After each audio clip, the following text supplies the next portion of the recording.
Ladies and gentlemen, dear friends of the better world, I am Pekka Timonen from Finland 100 organization from the Prime Minister's office and I am Kaisa Matikainen from the University of Helsinki. Welcome to the Helsinki Challenge Semifinal Pitch Nights. We are your hosts for tonight. And our job is to make sure that you are all having a great time and everything goes smoothly tonight. And great to see you all here. Helsinki Challenge is a science-based idea competition and an accelerator program. The competition is organized by 10 Finnish universities on the centenary anniversary of Finland.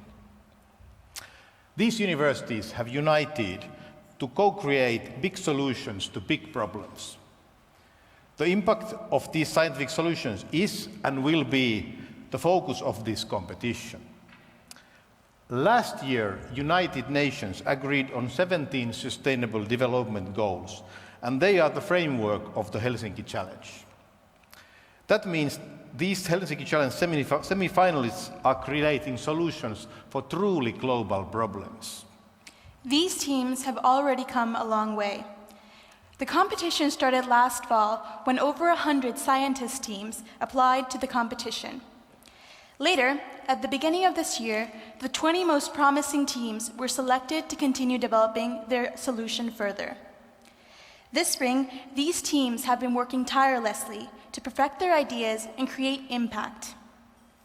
The teams have had several thematic solution development clinics, sci-thons, assignments to work on their project, and an intensive 2-day camp in April with over 40 mentors, keynote speakers, and all kinds of specialists from Finland and abroad. Later this month, the jury will select 5 to 6 teams to continue to the finals.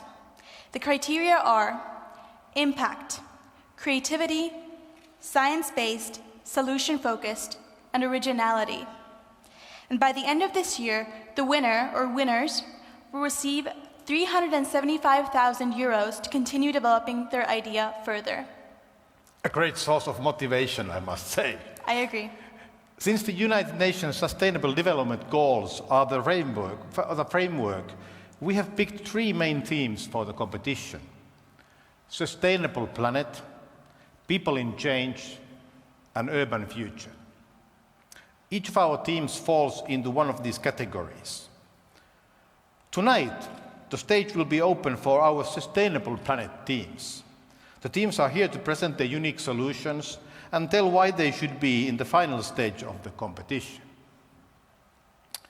At this point, we would also like to warmly welcome everyone who is following the event online. Welcome. And remember, all of you here and online, to use the hashtag Helsinki Challenge and Suomi 100 and Finland 100 when tweeting.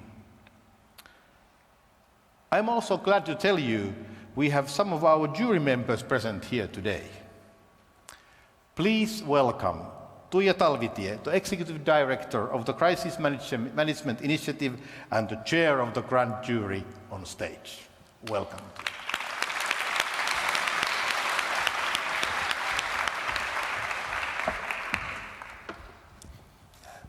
Thank you very much for that introduction, and welcome all to this very, very exciting pitch night where we are looking for solutions to the world's wicked problems.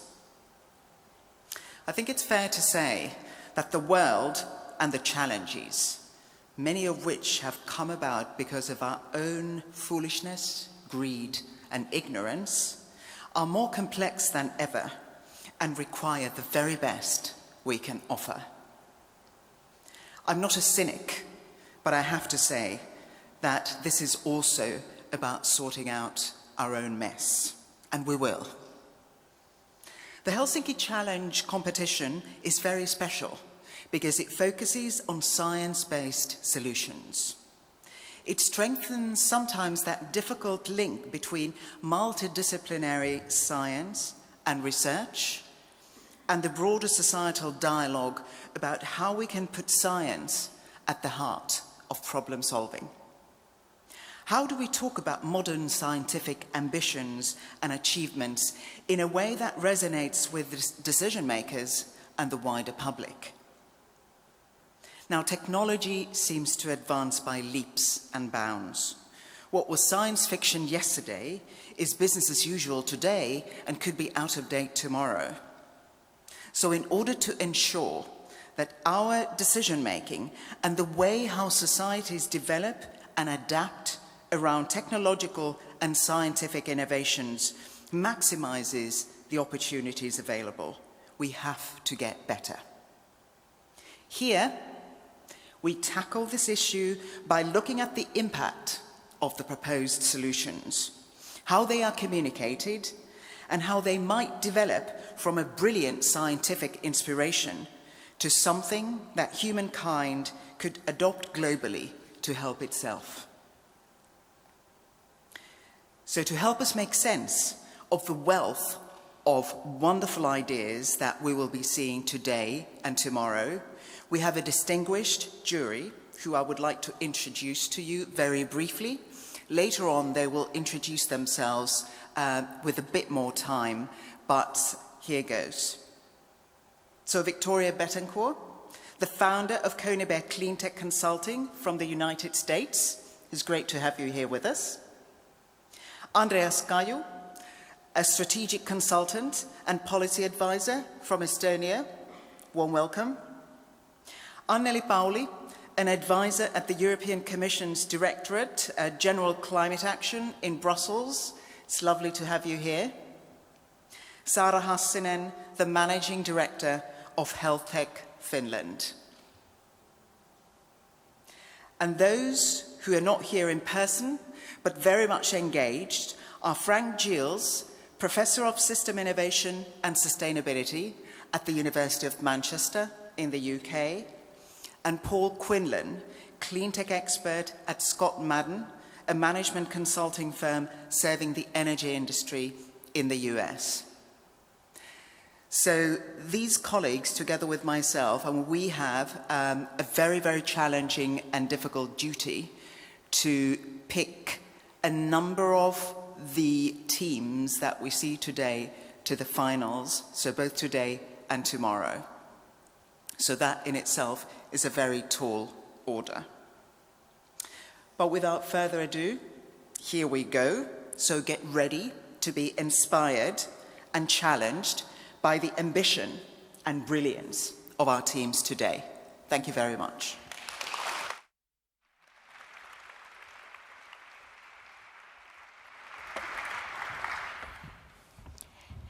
Thank you, Tuija, and the other jury members.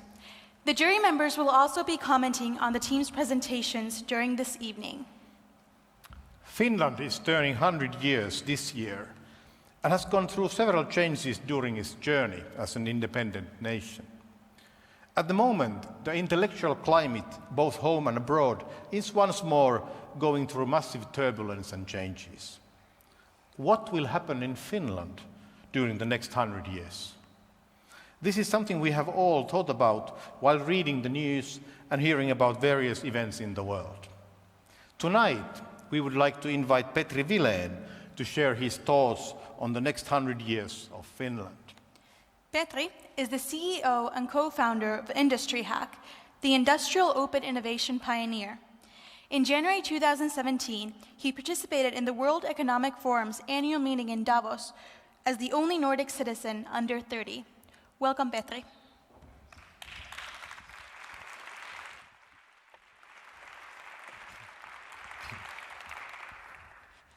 Thank you. It's a pleasure to be here today and see so many of you here despite the great weather outside.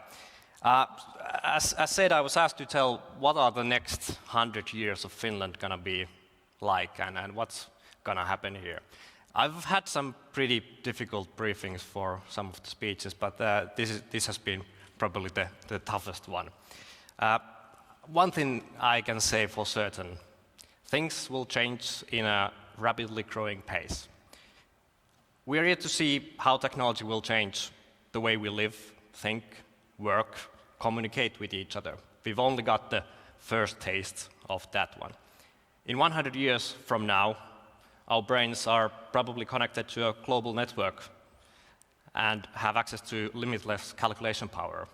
robots and algorithms are doing most of the work, which is probably taxed, and the taxes are then in turn paid in each point of value creation in blockchain technology to a digital government. Some of our fellow humans are not with us in this world, but prefer instead the adventures of the virtual reality, which has come to an El Dorado, a land of new opportunities, like the finding of the America. Instead of the virtual world, some of us are pioneering the new governments and constitutions in new planets 90 years after the Mars has been first inhabited. Climate change has probably made big parts of our planet Earth inhabitable and caused billions of people to relocate, making the rest of the world a huge refugee camp. These are just few ideas of what will happen. And all of this thinking might make our education, our actions, our goals, and even the existence today seem like a loose cannon. Although a lot of things will change, there is always a counter effect. I believe that some things from our past and from our cultural DNA, our core, will get stronger too. Tonight, I want to take a lesson from our history on how we can prosper during the changing times in the future as well. Deep inside the Finnish culture is the culture of collaboration. In the very first book of history of Finland and about the Nordics, from year 1555, Bishop Olaus describes the Finnish working culture as follows. Harvest and other big farming tasks are organized in talkot, in which everyone are willing to help each other and in which all these disputes, as well as the hardships from the work, are resolved in fun parties. During this kind of amity, people can cultivate larger fields in peace and get bigger crops from them. For centuries, we have understood that work together builds peace and understanding and enables everyone to get better outcomes. Times change, and instead of harvesting bigger crops, we come together to share ideas and collaborate to tackle some of the most systemic, wicked problems of our time, like here today. The history of Finland is filled with great examples of the culture of collaboration. During the Second World War, Finland suffered severe demolition of infrastructure. Thousands of private homes were destroyed, and more than 10% of Finland's population at the time were refugees without a home. At the same time, urbanization created a demand for new suburban areas. There was a massive demand for construction of new houses to be built, as people were living in temporary refugee camps and hosted by other families. In 1942, the Association of Architects in Finland set a challenge for its members. Find a way to build real homes for families, not just temporary huts and camps, but real homes for over 500,000 people, refugees and soldiers coming from the war. And this would have to be done very fast. Every architect in Finland would come to work pro bono for 2 weeks, some even more, for the challenge. They were working on to create general standards and help implementing those standards. Standardization was seen as key element for creating mass markets for house construction. This led to the creation of construction card system and the most popular model house, the Rintamamiestalo, the battlefront soldier house. It was a 1.5 floor square house that had 4 rooms built around a chimney. What made the model very popular was its modularity and possibilities to make the attic and basement as living areas. Compared to traditional ways of building houses, the model house was a good choice because it saved in architect costs, basically every penny of those, and offered a variety of instructions to build the house, even without the help of construction professionals, and could be made from the materials available. There were more than 100,000 Rintamamiestalos built within a decade, most of which are serving as home for already their third or fourth generation of families even today. You could even say that Rintamamiestalo was the first successful open source project in the world.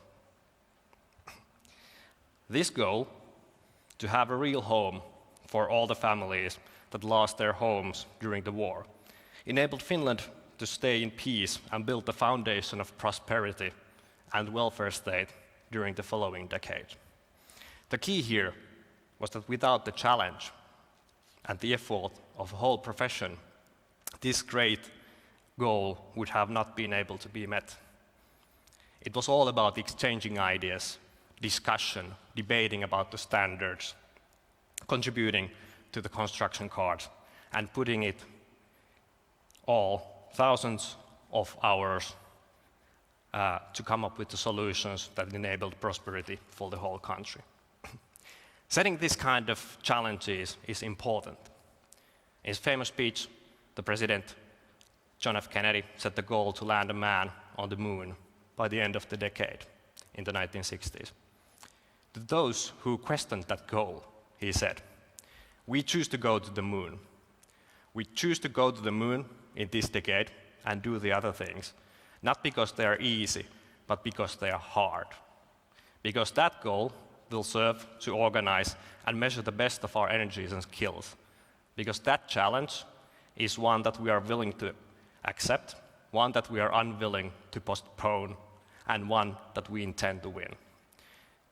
Some of the most important moonshots of our time are the UN Sustainable Development Goals that we are here to witness being solved. It's easy to forget that, and initiatives like Helsinki Challenge really remind us all about the importance of these goals. That they are not just mere words, but our mutual desire, something to strive for. We choose to solve these challenges. They are wicked, they are hard, and that's exactly why they are worthy of pursuit. Challenges like this make us come together to find ways to solve the problem, like the Finnish architects in the 1940s. We all need inspiration, and all of you who are pitching here today are a great source of inspiration. I wish all the best of you, not just for today, but in your whole life's work. Remember that no matter how you succeed today and in this challenge, you are a great inspiration to the hundreds of other people in this auditorium, to your close ones, to your friends, and probably the thousands of other people who are not here today, who look up to you with courage and example. So I would ask one thing from the audience. If you feel that these people here and on the stage tonight are a source of inspiration to you, let's end this opening by giving them a really big hand of encouragement, honor, and respect. Thank you.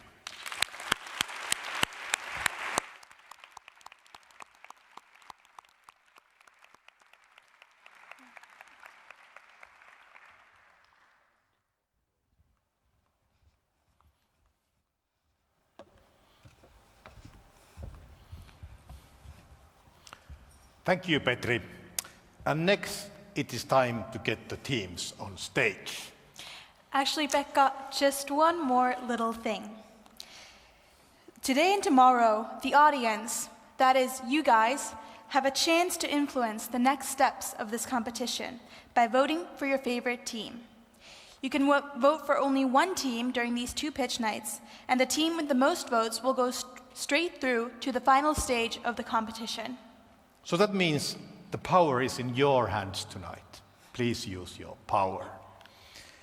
Vote by texting the number of your favorite team to the number, now careful, +358 45 73 96 0300.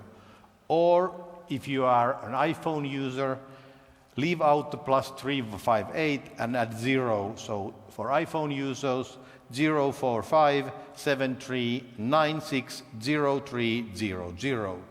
And I think you can also see the numbers from the screen.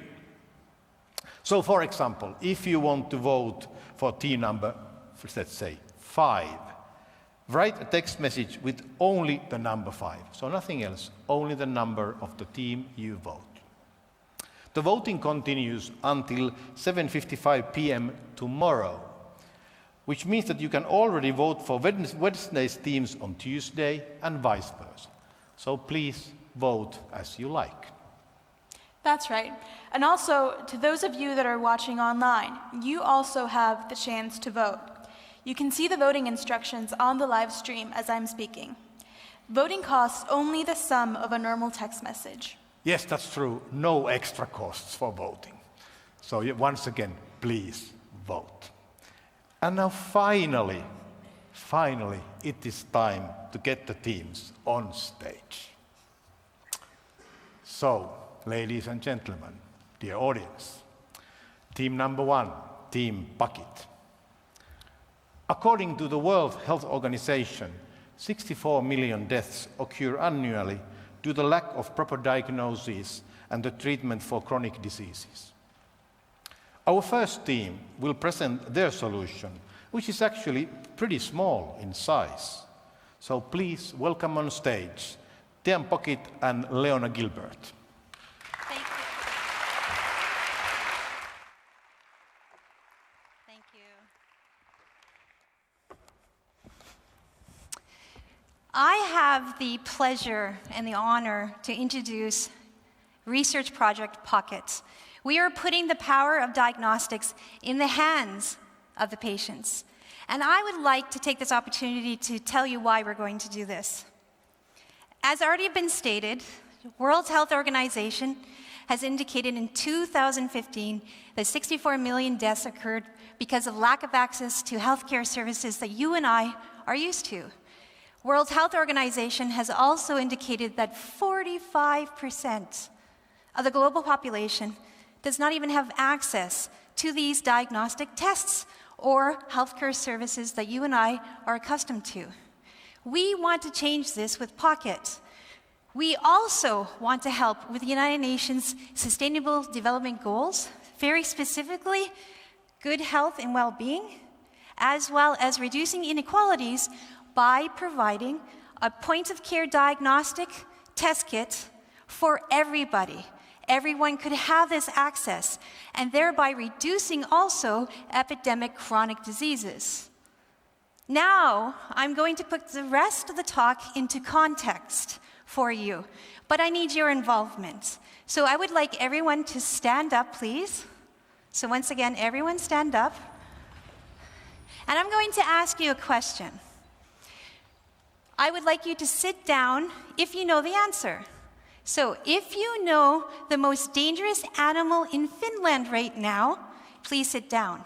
So once again, if you know the most dangerous animal in Finland, in Europe, in North America, if you know the answer, please sit down. I do see a lot of people still standing, and I will give you the answer. It is the tick. So now you can sit down. So imagine you bring your daughter, your son, to the forest right now, or Central Park, Helsinki, just to realize that they have been bitten by a tick. This tick will pass multiple microbes to your daughter, to your son. And if not tested appropriately, no treatment will occur and chronic diseases will develop. And this is what we want to change. The problem with tick-borne diseases is that it is reported in 80 countries all over the world, in every single continent. In addition to this, patients' advocacy groups have testified in court that it takes 11 different visits to the doctor, 11 different doctors, to get a proper diagnosis, to get that one answer. This is costing them thousands of euros, not to mention the billion euros that the state has to spend in order to treat and manage these chronic patients because they didn't get that proper diagnosis. In addition to this, to add to the problem, the current tests are slow, they're expensive, they are not portable, And they're testing 1 microbe at a time. So we challenged this 1 microbe at a time and gathered 1,500 patients worldwide and tested them against 20 different microbes that we knew were associated with a tick bite. Outstandingly, 75% of these patients are reacting to multiple microbes. So we have to start testing for multiple microbes. So we took this science and paired it up with physics to develop this. We are putting the power of diagnostics in the hands of the patients with this microfluidic lab-on-chip device. You can see here that this fluidics is easily going over 9 areas of interest, and this is where we're going to help in actually testing multiple microbes. In addition to this, our solution is that we're testing multiple microbes, multiple disease stages, like current infections, late infections, and chronic infections. This test kit is easy to use, cost-effective, and it's portable. So the benefit is quite clear. We will save lives. We will add further good health and well-being by giving this access to many people. We will save billions in state funding as well. Our team, our innovative kick-ass disruptors right there, sitting there, really believes to put the power of the diagnostics in the hands of the patients. And we will do this. We are situated in Helsinki, Jyväskylä, Germany, and Japan. But before I go, I would like to ask you one last question. Are you willing to set a new gold industry diagnostic standard for tick-borne diseases and chronic diseases? If you are, raise your hand and come join us. We need help with mass manufacturing as well as integration process. So thank you.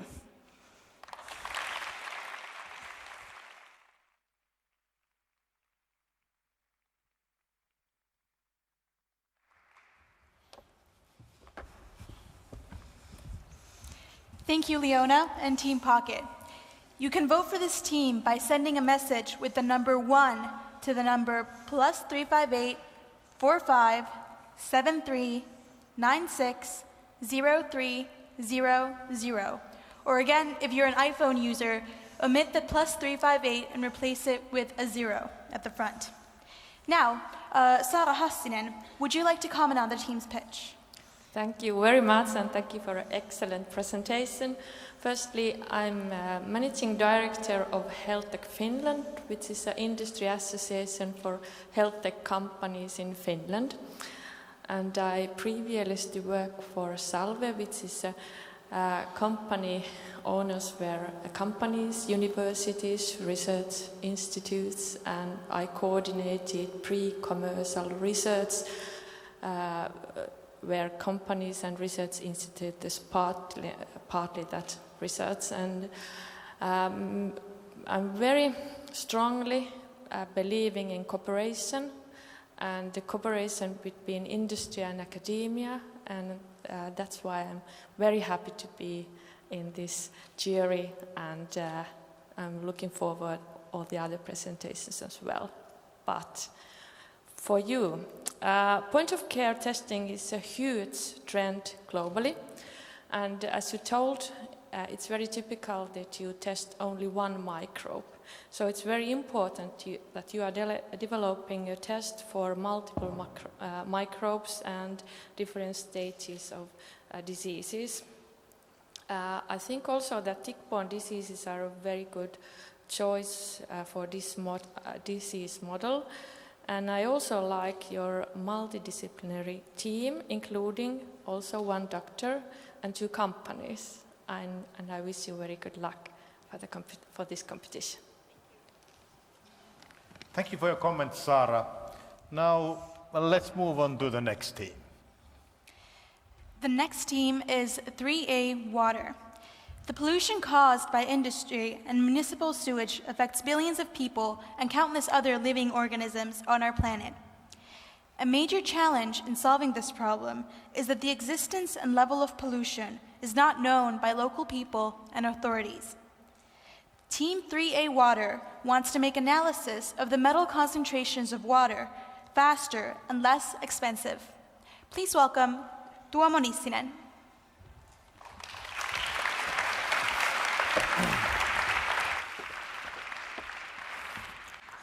Thank you for the introductions and good evening. Water is essential for all life on Earth, and it is the most important resource that we have. We have used to safe and clean water here in Finland, but that's not the case all over the world. Pollution of the world's water resources is a huge problem. Especially heavy metal pollution is dangerous, since heavy metals are difficult to detect from waters. Even low levels of heavy metals will cause poisonings, development disorders for children, and other chronic diseases, among the disastrous effects to the nature. So, how can we be sure that the water we use is really clean? This is actually quite challenging.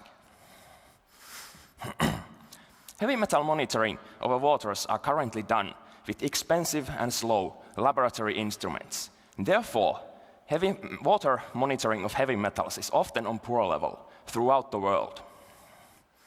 The water-related issues are especially problematic in the developing world, and in these countries, this heavy metal monitoring is basically non-existent.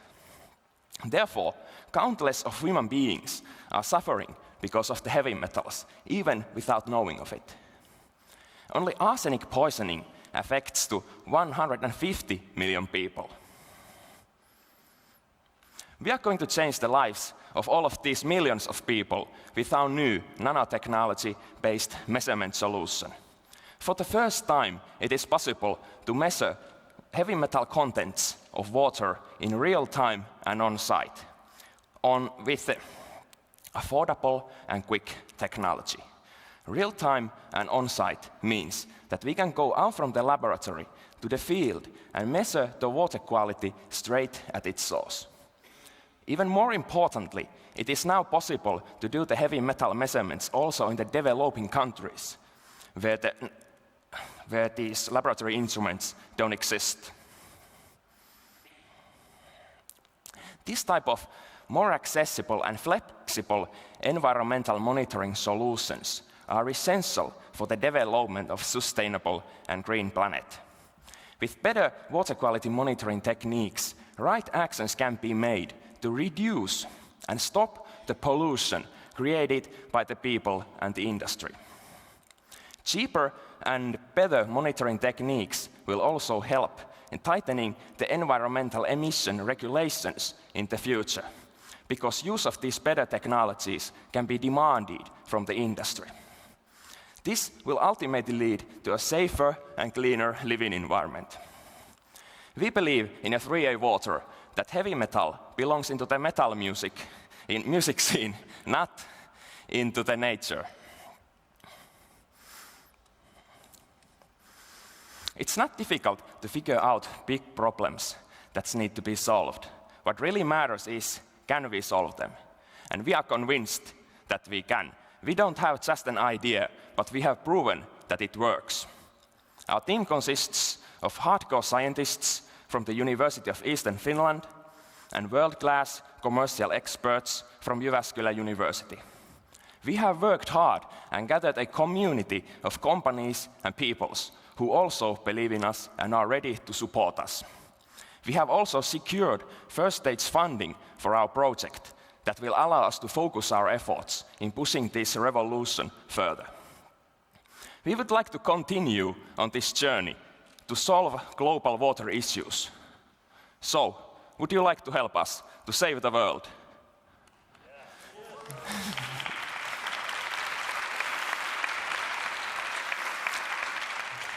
So, please vote for us.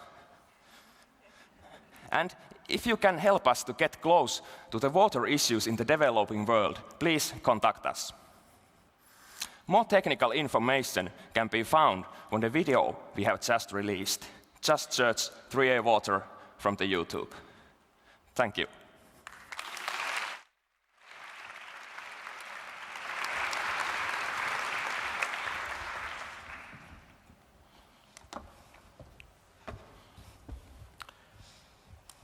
Thank you, Tuomo and Team 3A Water. You can vote this team by sending a message number 2 to the number +358 4573 96 0300. And if you are an iPhone user, leave out +358 and add a 0. So for iPhone users, 045 7396 0300. Victoria, would you like to say a few words on Tuomo's speech? Absolutely, thank you. I'm Victoria Betancourt, and I'm here from California. I have a company called Coney Bear Clean Tech. We do recruiting and consulting for clean energy companies, as well as we are trying to include also products and ideas on our website so we can help spread sustainability throughout the world. I also have a small property in Colombia, South America, where we're creating a boutique eco-resort and sustainability demonstration project. Congratulations on your project for 3A water. I think it's really a brilliant solution.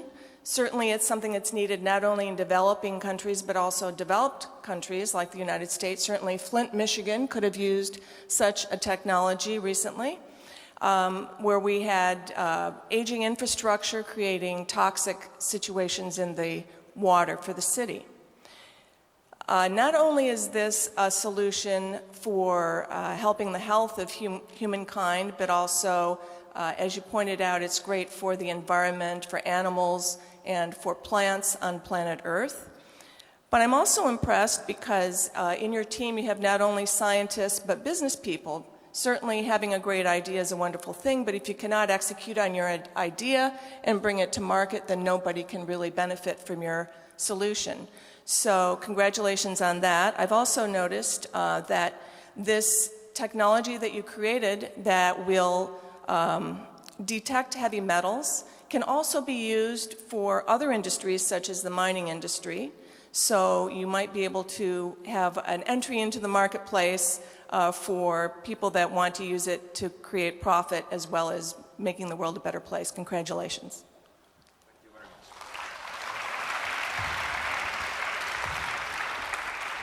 Thank you, Victoria. And we move on to the team number 3, Team Catalyst Supreme. Energy is a key element in the global transition towards a sustainable planet. In energy production, we are seeing a transfer towards less polluting technologies.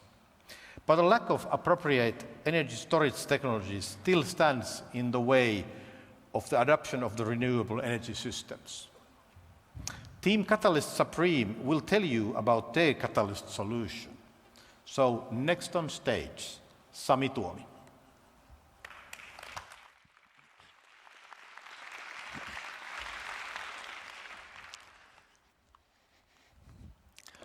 Hello everyone, I'm Sami Tuomi from the Team Catalyst Supreme, and I'm here to tell you how we are going to revolutionize the electricity production market. So one of the big challenges nowadays is the global warming and greenhouse emissions. And to tackle this problem, we are trying to produce as much electricity as possible from renewable sources. Actually, even India and China, they have both stopped producing, making more coal power plants, not only to use renewables, but because it's cheaper to use renewables than use the coal power. Well, renewable energy, it's intermittent, so there's peaks and downsides, and we somehow have to solve this problem, what we're going to do during the peaks. And well, one option is that you could store the energy in batteries, but this is actually a really bad solution. Because if you want to store a huge amount of energies that we are really talking about when we talk about electricity industry, you would need huge amount of these batteries to store the electricity, and that's not economically feasible. But instead, we do have a solution for this problem. So we have developed a catalyst material that we can use to turn electricity into chemical energy. So we store the excess electricity, turn it to hydrogen, and that is something that we can store. Well, we are not the first one in this market, so this is actually already existing technology, but the current technologies uses platinum-based materials that are critical raw materials. There are not much of them on Earth, and they're really, really expensive. And the price is one of the things that is limiting the technology. So what is special on our solution? That is based on two very common elements. So we use iron, that's the core of our catalyst, and then we have carbon, is the other critical material that is coated with. The second thing is our manufacturing process. So there's a bit similar catalyst that other groups have developed, but our manufacturing process is one-step process. And this is really critical when you think about scaling up the process.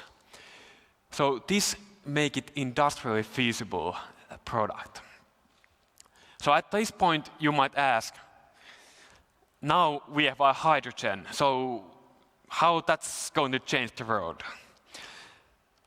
We can use hydrogen, we can turn it back to electricity with the opposite process.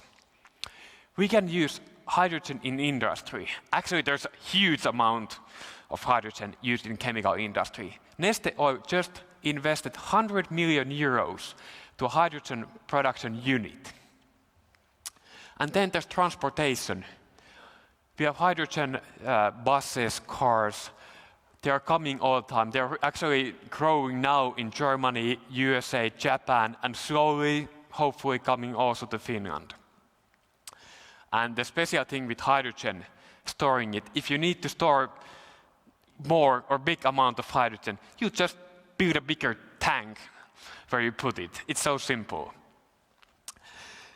So what is the impact? Like, why this is meaningful? So really, 29% of the greenhouse emissions in USA came from the electricity production.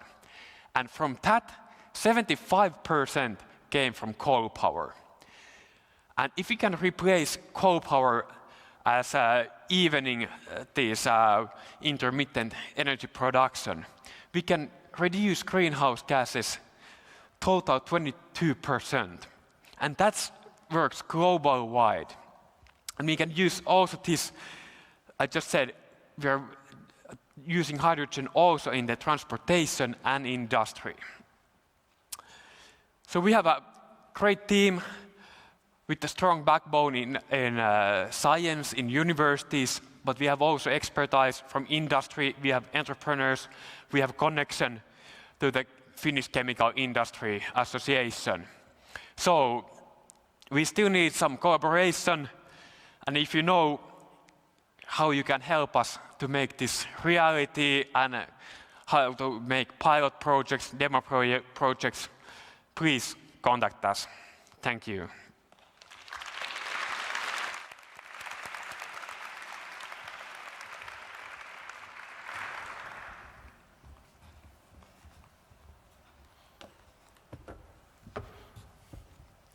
Thank you, Catalyst Supreme and Sami. You can vote for this team by sending the number 3 to the number that we have mentioned before. And again, Victoria, would you like to comment on this team's pitch? Absolutely. Well, once again, this is absolutely a brilliant solution. Team Catalyst has correctly diagnosed the biggest problem that is facing renewable energy today, and that is that solar energy and wind energy are intermittent. And so the lack of reliability and constant energy is a great impediment to utility companies wanting to really embrace this type of renewable energy. So they have created something that will make it predictable and easy to tie to grids. It's also cost-effective and efficient, so that is also going to increase the speed of adoption with utilities and developers around the world. And they've also used abundant catalysts such as iron and carbon instead of using rare and expensive precious resources such as platinum. So they're also saving precious resources in the world. This is really a practical and market-ready solution, and I salute you.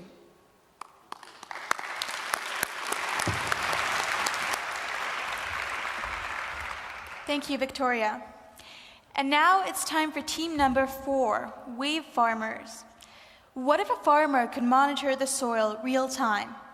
The challenge is that often agricultural lands are either over or underfed. Team wave farmers is going to bring balance to the galaxy. Let's hear some more from Robertus Nuokoro.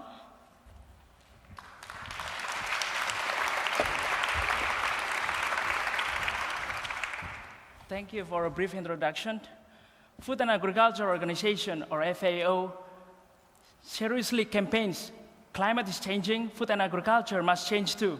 And there is a fact, over 70% world poor rely on their natural resources and agriculture for livelihood. And from this case, we knew that we have to interact with the farmers globally and understand their main problem in farming practice. So after the bootcamp event, the brainstorming event held by the Helsinki Challenge organizer, from where we met great mentors, we communicated with several farmers in developing countries through exchange emails and phone calls. And we displayed this as an interview. In developing countries, the farmers possess low income since they cannot maintain their crop performance due to low quality of soils during the entire growing seasons. In some other cases, they get health problems. This strongly confirms the well-known phrase, "You are what you eat." And in developed countries, as we heard from our mentors, they abundantly spread their fertilizers over their croplands, thus contaminating water, soil, and imbalancing soil ecosystem. It's worth saying that restoration and preservation of fertile soils are a must. In other words, sustainable soil management practices and maintenance soil quality are central roles to sustainable agriculture. But how do we answer this solution? So we are proposing smart sensor exploiting functionalized plastic, or scientifically called as polymers. The polymeric microbeads, marked here as different colors, and being responsive to 3 soil major macronutrients, nitrogen, phosphorus, and potassium, respectively, and soil pH, get dispersed over soil interfaces. And later they penetrated through the several depths of soil layers. An electromagnetic wave can subsequently capture the dynamic intermolecular interactions between these beads and these nutrients, allowing the concentration of the nutrients to get real-time monitored by the farmers, so the farmers know how much the fertilizers they should add to their croplands or shouldn't. Furthermore, these polymeric microbeads can last in their croplands within several harvesting time. But more importantly, they later degrade, giving no harmful impacts on soil environments or soil ecosystem. So, hopefully, with our technology or our solution, we can assist farmers to real-time monitor their plant growth, thereby getting good yields, improve their quality of life, and make them possessing healthy lives. But wait, it's not thin air flight routes. So, on the one hand, it's our starting point to reach global impact and spread our technology from this country, Finland. And then on the other hand, hopefully our technology can boost agricultural industries in Finland, since we all know that Finland is one of the most farming countries in Nordic region. Although it possesses 7% of its agricultural land to be optimally utilized. But more importantly, I would like to underline here that we are supporting the global campaign given by FAO to feed larger human population by 2050.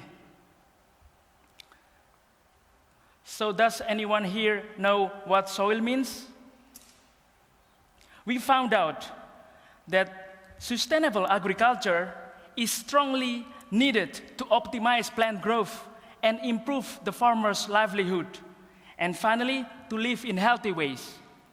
So, we farmers, are encouraging people sitting here in this room or outside of this room to support us on reaching global impact. And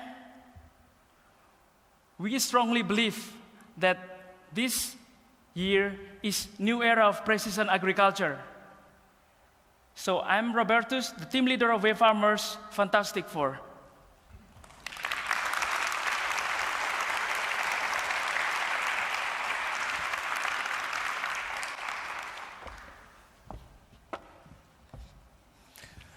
That was interesting. Thanks, Robertus. And you can vote this team, as we already have seen, with number 4. And Tuija, the stage is yours for your comment. Well, thank you very much, Robertus and Team Wave Farmers. You're really tackling a big global problem. And if what you promise, and it does sound very promising, does get us moving in the right direction of finding sustainable solutions for sustainable farming, then I think that would be absolutely fantastic news. What I understand from your presentation is that we're really looking at a balance of not using too much fertilizer versus not using enough fertilizer, and both would be detrimental. And what I also understand from your presentation is that the solution that you are proposing would be easy to use, so that farmers could use it for themselves and be in charge themselves for the right kinds of solutions and decisions that they have to take in terms of making their crops as plentiful and healthy as possible. So I was inspired. Thank you very much, and all the best.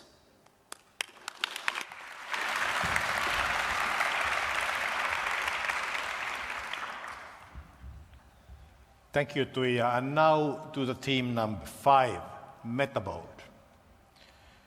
There will be 2 billion elderly people in the world by 2050. However, the number of healthy years is not rising, but rather the years spent hospitalized at the later part of the lifespan. How could we fix this? Welcome on stage, Kati Hanhineva.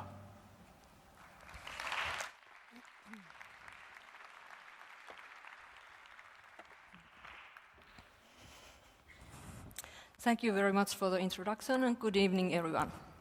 The mission of our team is to contribute to the global goal number 3, to bring good health and well-being to all, including the elderly people. One of the greatest achievements of the past century is that people are living longer than ever before. Globally, there are 800 million people over 60 years, and by 2050, this number will be more than doubled. However, the number of healthy years is not similarly rising, but merely the years spent hospitalized at the later part of life are increasing.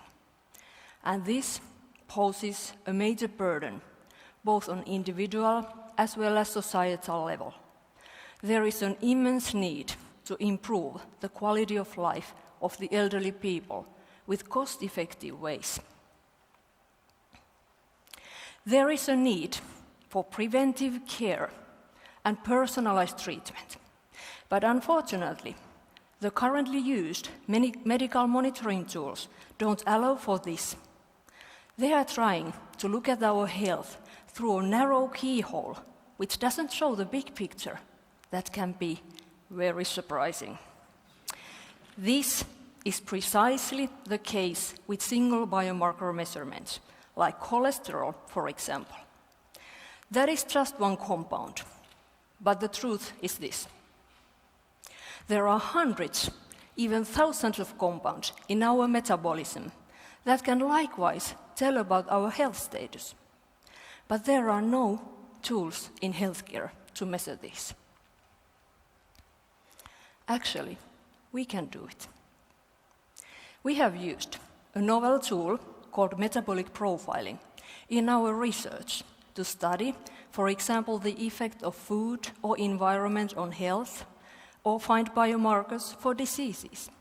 And now we are determined to bring this cool technology available for healthcare as well. But how to enter novel technologies for the conservative healthcare? That's not an easy, neither fast task. This is why we have decided that we will first develop a self-monitoring tool based on metabolic profiling for the consumer market, aiming at early adopter groups shown here, who will bring this method to public awareness. This will facilitate the entry to healthcare, as the method will be brought to public awareness and common language. Moreover, the development of the self-monitoring tool is facilitated by the fact that we can do our analysis on saliva. No need for blood, needles, nurses, anything. It's super simple. Our route to reach the final aim to improve the quality of life of elderly people has been shaped during the Helsinki Challenge competition. Currently, we are collecting samples at public events and university for our pilot study. Our aim is to have the prototype ready at the end of next year and the first generation consumer product on market on year 2019. By year 2024, we aim to have the healthcare product ready as well. The development of the consumer product is facilitating the development of the healthcare product because we will gain more experience, more funds to develop the product via development of the consumer product. We are a team of scientists based on the universities of Eastern Finland and Aalto University. And we have all the required superpowers it takes to make this happen. Therefore, if you want to support us in contributing to the Sustainable Development Goal number 3, to ensure healthy lives and promote good well-being for all at all ages, including the elderly people, please vote us to the finals with number 5. Thank you very much.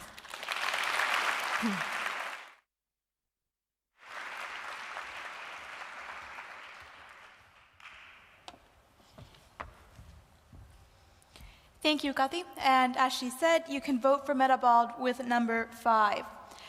Sara, could you comment on Team Metabald's pitch? Yes, definitely. Firstly, thank you for a very good, excellent presentation. And I think you have planned a very good roadmap to solve this problem. I also like that your team was a good combination of nutrition, pharmaceuticals, and geriatric know-how. It's very important, and you also use data design and visualization because the data is very complex to use. You need also this kind of things. And it's important that you have also looking for companies, because I think that companies could have a huge potential to use this kind of knowledge you have. And I also noted that you have efforts to build visibility to projects, because you are changing so many processes. It's very important that all the parties see what you are doing. So thank you very much and good luck for this competition.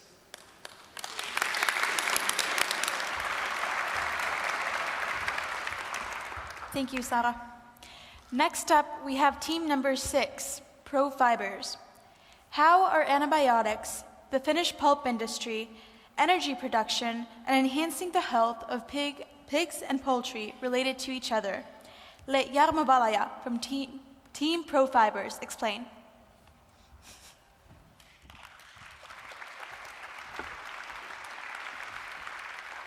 Thank you. In this picture, you see a quite nice, typical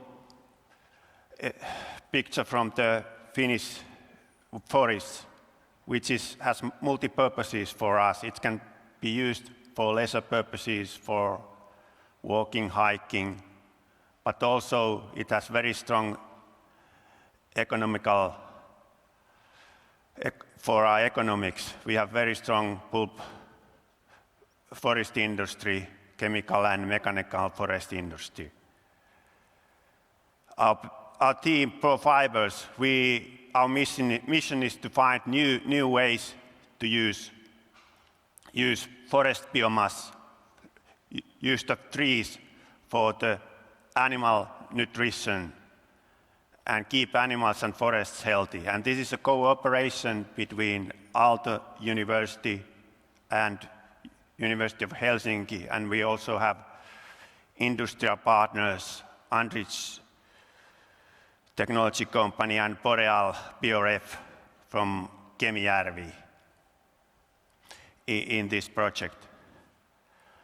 We have very big challenges in our planet. Our population is increasing. It's estimated that it will increase from 7.5 billion to 9 billion in 2030.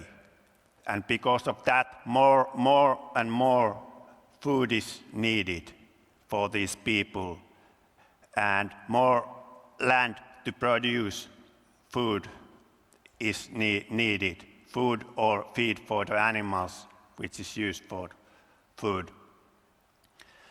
And at least part of the arable land is created by hacking down the forests, especially in Southern America area and Africa.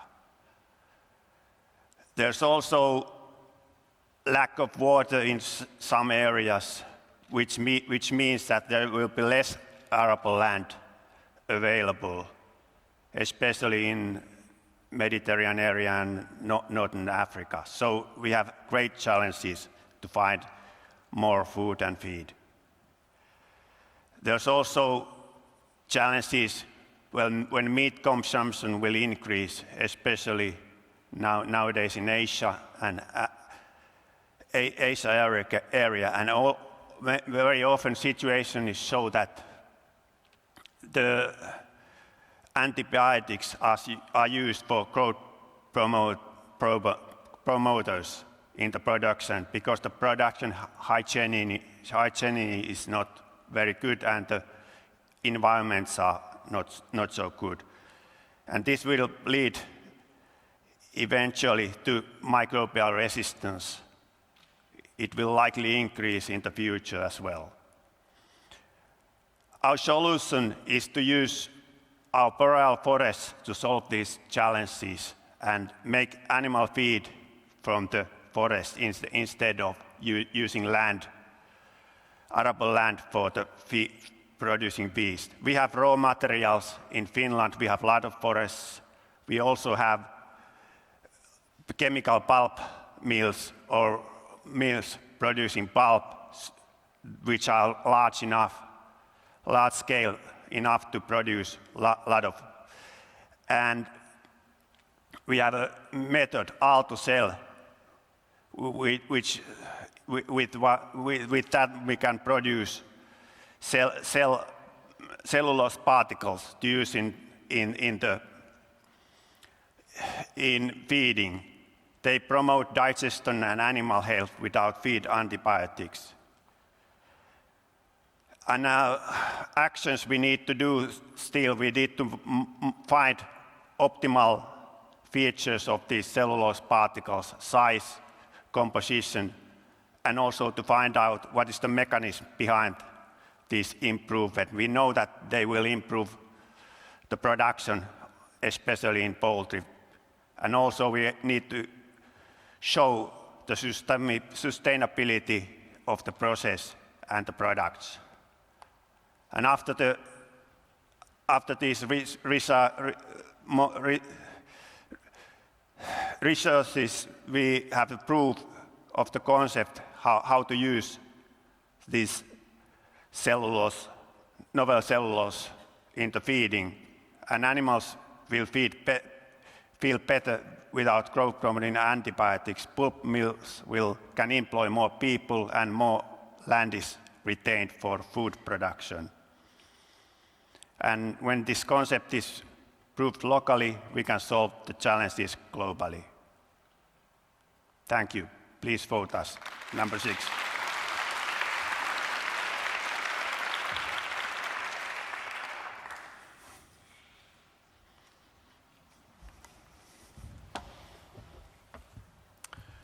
Thank you, Jarmo. You can vote for ProFibers with the number 6. And Andreas, feel free to comment. Good evening from me as well. Andreas Ko from Estonia. I'm running a, relatively speaking, small public affairs and political risk management company in the Baltics, and we deal with many companies like this which attempt to do something new and change the paradigm at the same time, how things are done usually in a given sector, and this usually meets a lot of resistance, not only from incumbents who are already in the sector, but also from the society. And many other contestants, I'm very glad to see today, have already shown their appreciation for these problems, that also saying that on top of coming out with new technologies, you also need to address existing social concerns and those of incumbents and of regulation.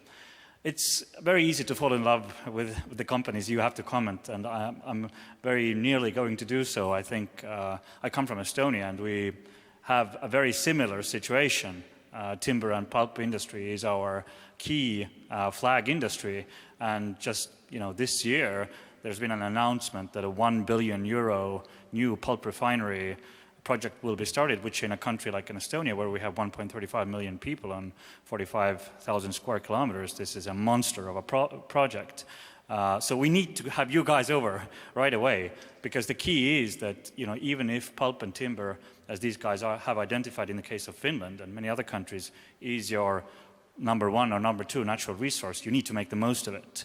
And this is exactly what this company, this group of guys is doing. And looking through your materials and your presentation, I think you're already there.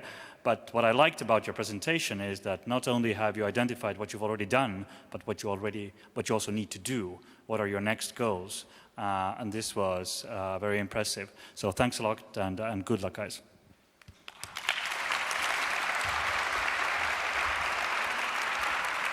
Thank you, Andreas. And now to team number 7, Team Myonit. The scarcity of water affects around 2.8 billion people around the world at least 1 month out of every year. 1.2 billion people also lack access to clean drinking water. One solution is hidden below our feet. Next up, Team Myonit and Jari Joutsenvaara.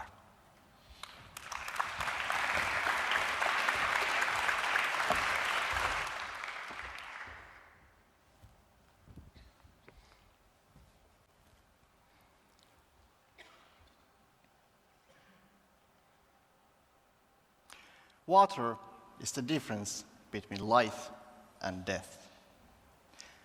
Water is the difference between prosperity and famine. Water is the difference between peace and war. Accessibility to clean and affordable water is a global challenge. More than 1 billion people are living in water-scarce regions in the world, and the numbers are growing. It's been estimated that by 2030, 2.6 billion people will be affected by the water scarcity. What can we do to prevent today's crisis becoming tomorrow's catastrophe? Well, we, the Team Myonit, we can do something. We have a solution. Team Myonit is developing an underground detector system called a MyonMonitor to X-ray the ground above to look for yet unfound groundwater resources. Instead of using an actual X-ray machine, we are using naturally occurring highly energetic particles called muons, originating from the space.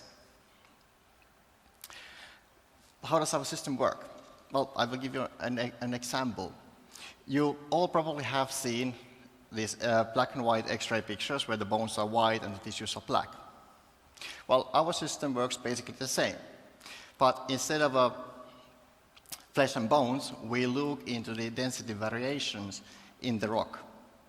The more particles we detect, the less dense the observed volume is. And these low density volumes could be caused, for example, by the groundwater resources in the rock. So, as the method is rather simple, why this has not been developed before?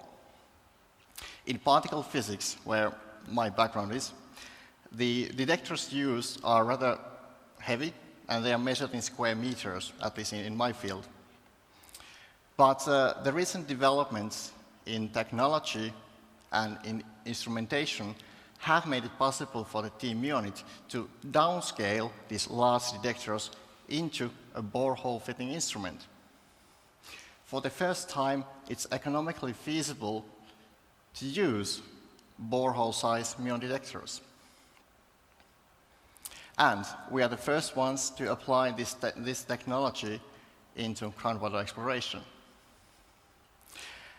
The data from our muon monitor will be valuable for the groundwater experts, who then, based on our data, can deduct where the actual groundwater resources are and what's their volume.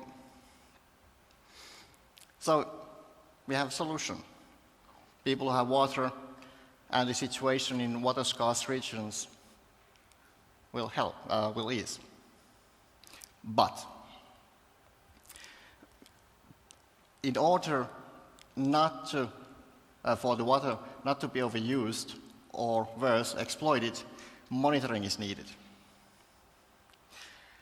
Our muon monitor is capable of providing real-time water level data with just a single detector instead of an array of sensors.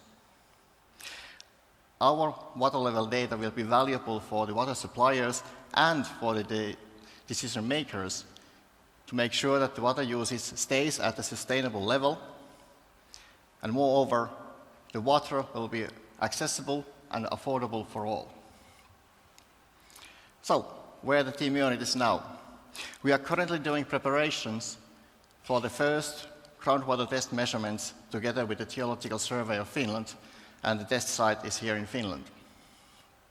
And by 2030, we are a global player in providing affordable and accessible water for all. So, the team unit, we have a solution. However, we cannot achieve these goals alone. We need your help, we need your support and your votes, and your connections to enter in these water-scarce region markets. Together, we can make a difference. My name is Jari Joutsenvaara, and we are the team unit. Thank you.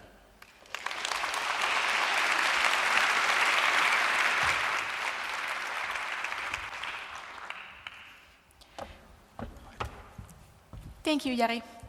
Text 7 to the number that we mentioned before if you want to see this team in the finals. But remember, you can only vote for one team during these 2 pitch nights. Is this going to be the team you want to see? We don't know. So, Andreas, could I get your comment on the team's pitch, please? Yeah, I'd definitely weigh voting for these guys. But as I said, it's a danger to fall in love with the guys you're commenting on. I'm heading down that road. I mean, with the things, with the problems outlined by these companies, especially by this group again, where the most difficult areas are in developing countries, I think the key issue is always the practicality of the solution. And I think what these guys are doing is exactly that. It's a practical, very, very practical solution to a very, very practical problem. I mean, even today, and this problem, attacking water scarcity and the need to make it easier to locate groundwater in these areas is very much connected to all other problems today that we have in world and current affairs. We're talking about the big refugee crisis in Europe, most of the people coming from Syria. The troubles there, of course, have several reasons, but a big part of it was a drought lasting for several years, and the inability of farmers to find water, and they had to move to cities, and trouble happened. So, and again, going through your very, very thorough pack of materials, you're already there, guys, so again, good luck.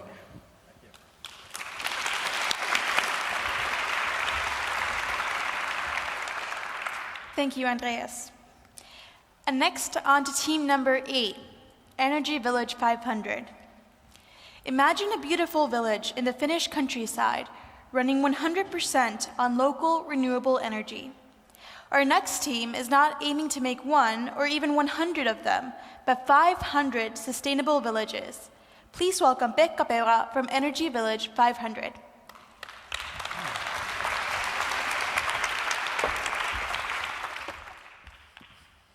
Thank you.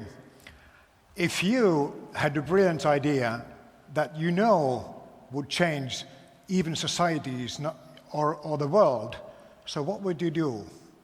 Just think about it. Because we, with our proposal, will face just a similar wicked problem. The big change we are boosting is the transition from fossil to renewable energies.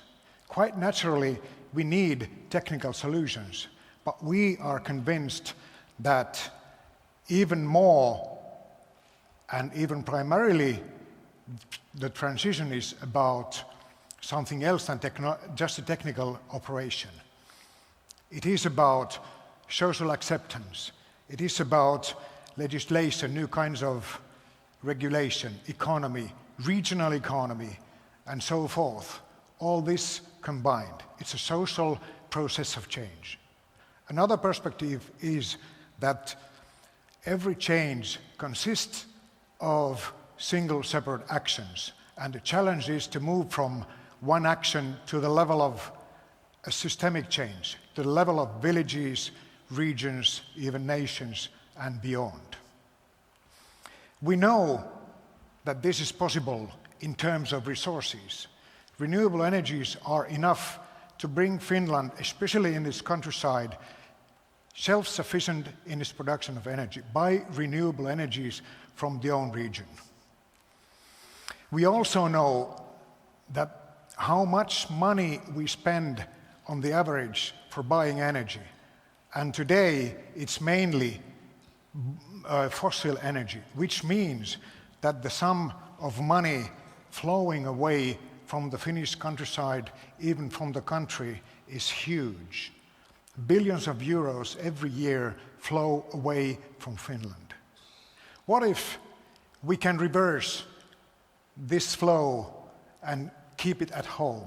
Think about the vitality, purchasing power, regional economy, what it would create, including employment in Finland, but also China, India, Africa, you take whatever.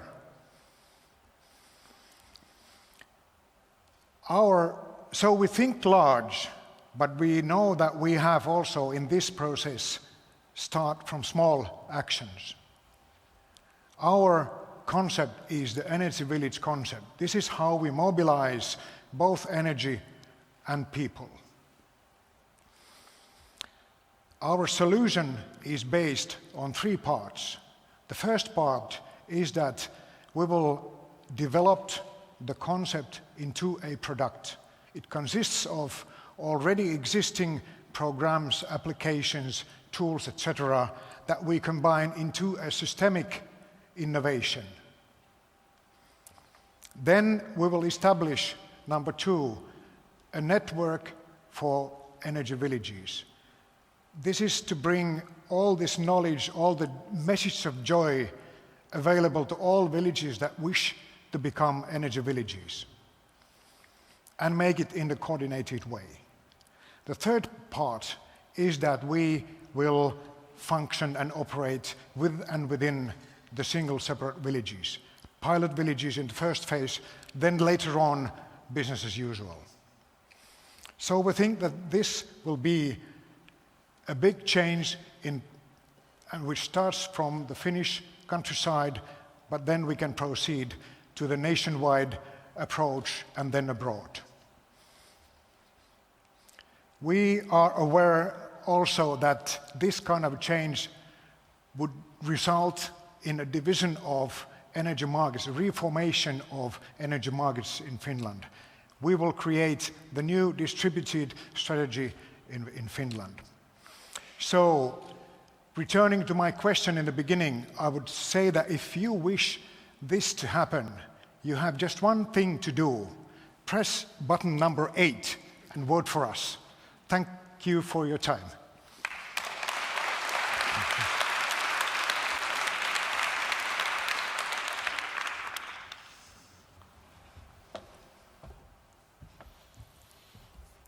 Great, Pekka. Thank you. So vote this team with the number 8 if you think they are the greatest. Could Anneli please say a few words on the pitch? Thank you very much. Indeed, I'm Anneli Pauli and I come from the European Commission, Directorate General for Climate Action, where I'm advising our Director General in innovation and competitiveness issues. Before that, I also worked for the European Commission in research and innovation, in a senior management there. Here in Finland, I have worked for the Academy of Finland and also for a university. I must say that I'm a generalist nowadays, but my background is in aquatic sciences and environmental microbiology. I was also in the previous jury of this Helsinki Challenge competition in the pre-selection panel, so I'm very happy to be here again and see the tremendous change which has taken place during the accelerated process. And one thing which I'm especially glad to see is that indeed this Helsinki Challenge competition has shown in practice that it's possible to combine excellent science with a very high impact. I think that this is a key question for science and also for the society in Finland and globally. And now to the presentation. So thank you very much for a very interesting and clear presentation of the Energy Village 500.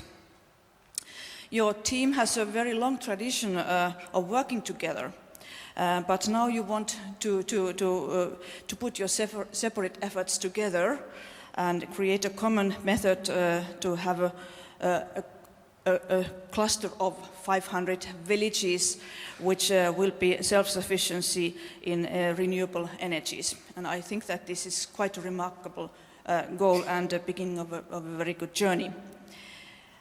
Also, I think that I would like to congratulate you for recognizing that this is also a social process of change, not only a technological one. And this is, I think, an innovation in itself, because quite often we only look at the technologies.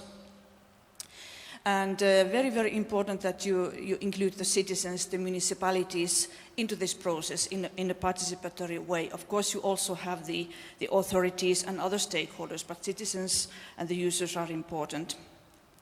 So your goal is to create a systematic and holistic program, and if you succeed to do that, which I do believe you will contribute to climate change mitigation and also to the very important and absolutely necessary transition to a low-carbon economy in general. First in the regions in Finland, but there is a great potential to become a national project and indeed, as you say, even a global one. So your goal is to put that 1 + 1 is much, much more than 2. So I wish you every success.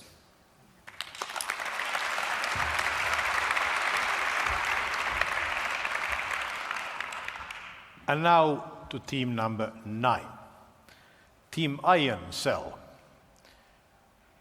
The Earth's growing population demands more clothing every day. We are here. At the same time, the resources for producing clothes are getting scarce.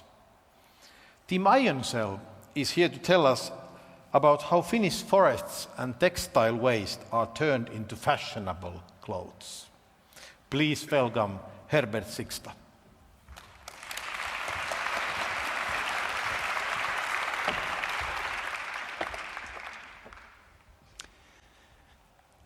Ladies and gentlemen, it's my great pleasure to present the ion cell process and especially its latest innovations. Just to recall, the ion cell process converts cellulose from sustainable biomass into high-quality textile fibers in a closed-loop operation. Ion cell fibers are an environmentally friendly alternative to cotton fibers. As you are aware, the cultivation of cotton crops is highly polluting. Among others, cotton accounts for 16% of the global insecticide releases, of which some of the chemicals are really very, very toxic. Our first goal was to adopt the ion cell process to completely recycle cotton waste. And indeed, a knitted top was successfully produced entirely from cotton waste, and it was presented recently on this year's H&M Global Change Award ceremony in Stockholm. The recycling of pure cotton waste to new fibers is comparatively straightforward. However, a big share of cotton is actually blended with synthetic fibers, primarily with polyester fibers. In 2008, more than 12 million tons of these blends, cotton, polyester, in various combinations and shares, were produced. Why is that so? The addition of polyester improves certain performance properties, such as wicking or fast-drying properties, and makes the fabric more crease and more sweat resistant. The production and the use of polyester, which is a non-renewable resource, generates huge amounts of greenhouse gases. A recent MIT study showed that 5.5 kilograms CO2 are generated, emitted over the lifetime of one polyester t-shirt of only 200 grams.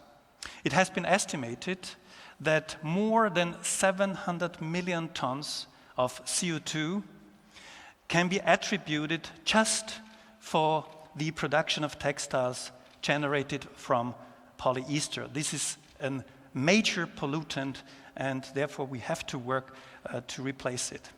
So actually the question arises, is there any possibility to recycle polyester or even to recycle polyester cotton blends in one shot? By attempting to find an appropriate answer to this complex question, we were surprisingly successful. Just by certain modifications of process conditions, we could selectively dissolve the cellulose fraction only and spin it to high-quality cellulose fibers, while the polyester residue was pure enough to be melt-spun together with fresh polyester to new fibers, thus avoiding landfilling and polluting the environment. Ladies and gentlemen, the development of a novel textile fiber process is highly complex and demanding.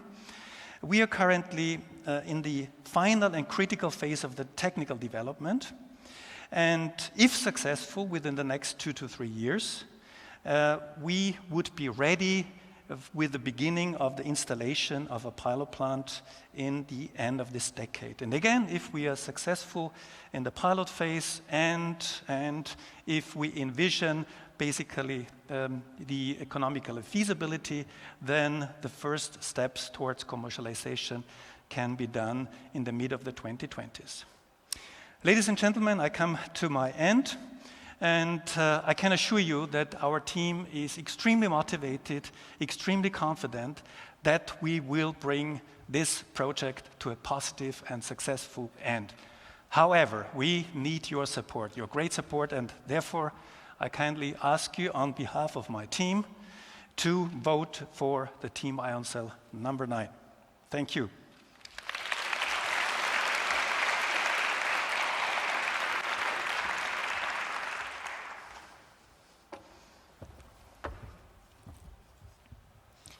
Amazing. Thank you, Herbert. If you want to vote for this team, it's with the number 9. Could Anneli say a few words on the pitch? Thank you. You do have a very, very important goal in your work. You are going to develop a totally recyclable and renewable system for textile waste, and actually also a pure new textile fiber from cellulose. So if you manage to solve the problem, which I do believe that you will find a solution of a truly global problem. And this will have enormous consequences for many people and many industries in this world. You have done a lot of scientific research already together, so you have a strong science background, but you still have one very hard scientific challenge to solve, namely the solvent recovery. But I think that you are in a good way, and I believe that this will happen in the near future with your enthusiasm. So you have a good potential to produce fibers from wood in a sustainable way and also recycle used textile waste in an industrial scale. You have a roadmap made for that. It's very, very important that you have had for a long time industry involved in this project, because otherwise you wouldn't be able to do this. And also that you have a major designer actively involved in the work. So this will ensure that and guarantee that there will be a high quality product, also agreeable to the consumers, because without their acceptance you wouldn't be able to do what you really want to achieve. So thank you very much, and all the best in your important work.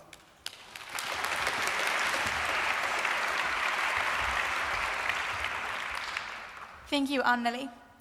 Next up, we have the last team of tonight. Remember to vote for your favorite team, but do also keep in mind that we have 10 more teams coming up to pitch tomorrow. Also, please do join us then to hear them out. But last but not least, we have number 10, Heatstock. I know we all hope to have just a little bit of the warmth of summer during our long and cold winters. Team Heatstock will tell you how the summer heat can be stored and used during winter months. Welcome on stage, Salla Puupponen.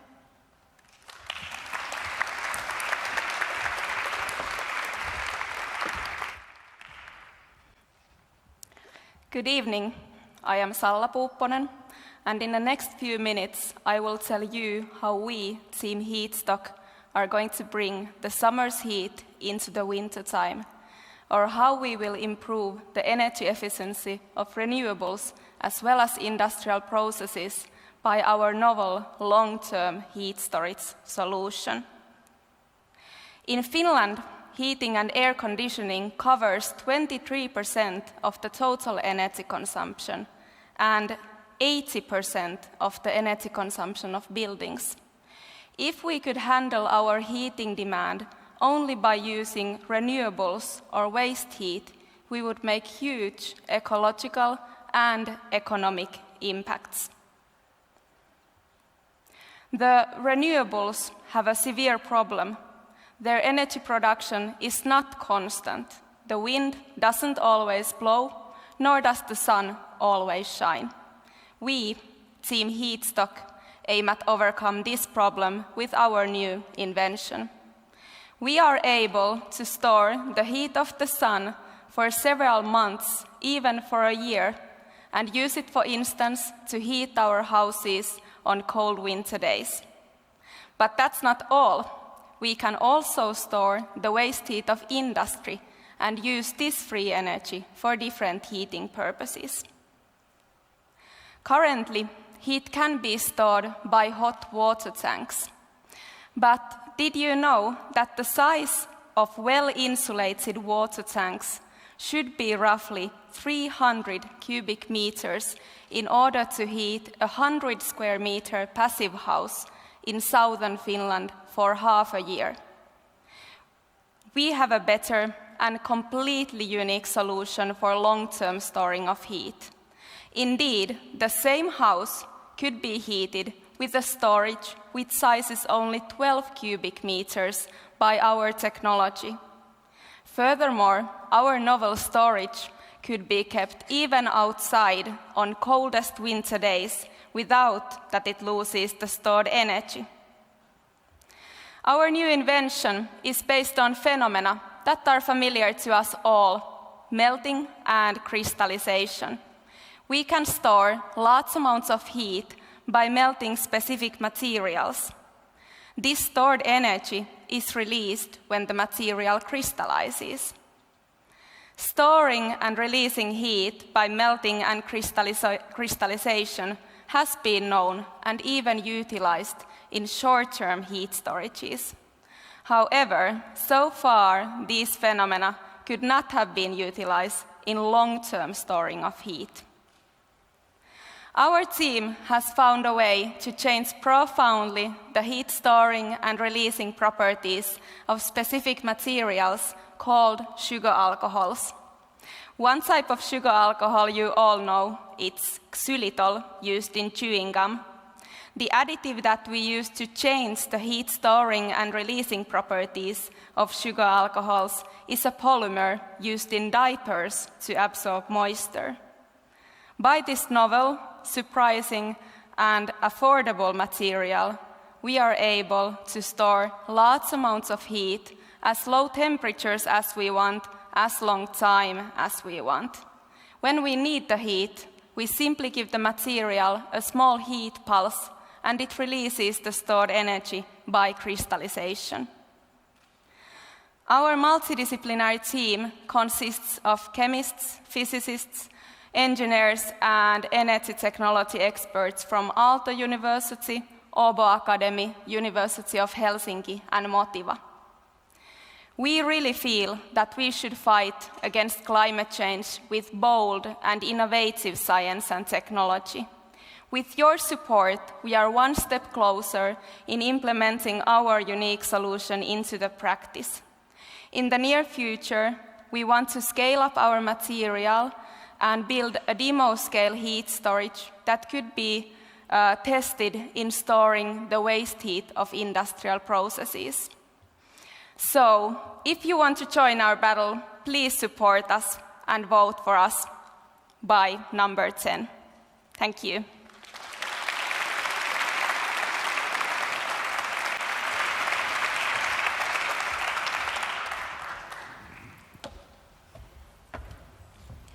Thank you, Salla. Team Heatstock's number is 10.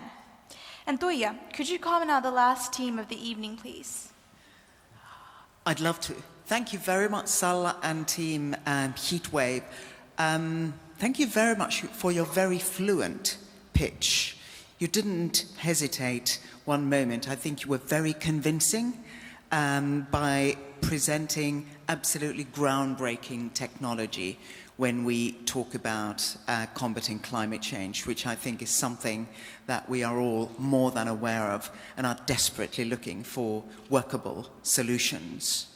So the idea of your team of long-term heat storage, which as you so, I think, compellingly presented, is known technologically, but is very cumbersome and is very complicated and takes up a lot of space, and is therefore expensive and not so easy to use. What you are suggesting is just amazing. It sounds very easy, even to a kind of a non-technical person. So I'm convinced by what you are proposing, and I think the way how you presented it, you're not going to find it difficult, that others will be convinced as well. So thank you very much. Inspiring stuff.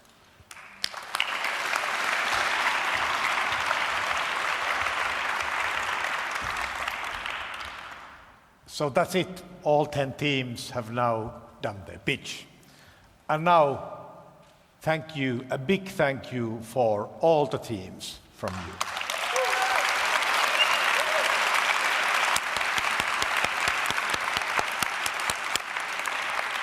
You all have done a great job. Thank you. That was fantastic. So, 10 pitches, great ideas, wonderful comments. What happens next? Next, every one of you, and those of you watching online, will get to vote for your favorite team. Which one would you like to see in the finals? Is it one of the teams tonight, or maybe the ones tomorrow?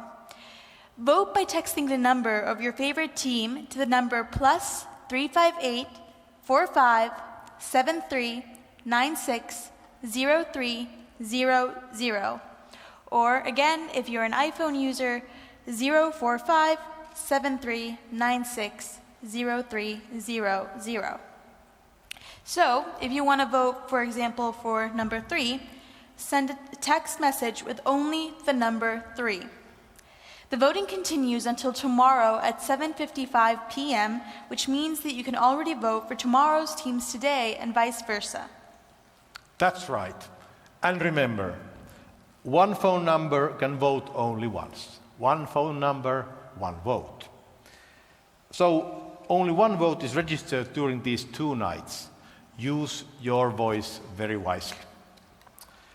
Our teams will also be staying here with us here in the Great Hall after a short while longer, so this is also your opportunity to share ideas and even give business cards to them. Pekka, I have a question for you. What are you going to be doing tomorrow night? That's a beautiful question, but I know the answer. We are going to be here. 10 more amazing teams are pitching their solutions tomorrow here at the University of Helsinki at 6 p.m. So same place, same time tomorrow. Be assured that you join us either here on site or online.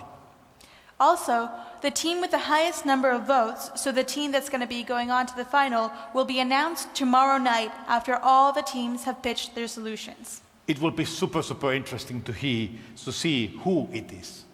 That's right, because again, the team is going to be advancing straight to the final stage, so they won't have to go through the whirring jury phase. They can just advance straight with your votes. Remember to follow us on social media and stay tuned. Thank you everybody also for being with us tonight here in the Great Hall and online. Have a good night. Thank you and good night.